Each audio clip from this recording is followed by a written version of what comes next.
kuliner. Yang terakhir fashion show. Mana fashion?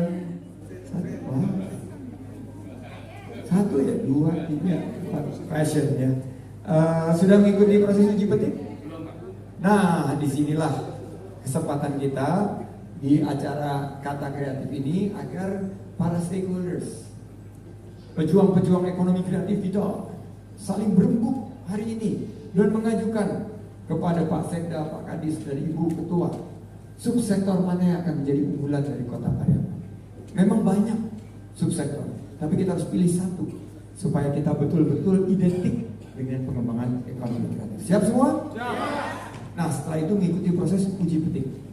Setelah mengikuti proses uji petik nanti akan ditetapkan sebagai kabupaten dan kota kreatif. Karena pariwisatanya sudah sangat maju, jangan hanya orang sini rohali. Apa itu rohali? Rombongan yang hanya lihat-lihat. Atau kalau ke universitas hanya rohadis. Apa itu rohadis? Rombongan yang hanya diskusi-diskusi.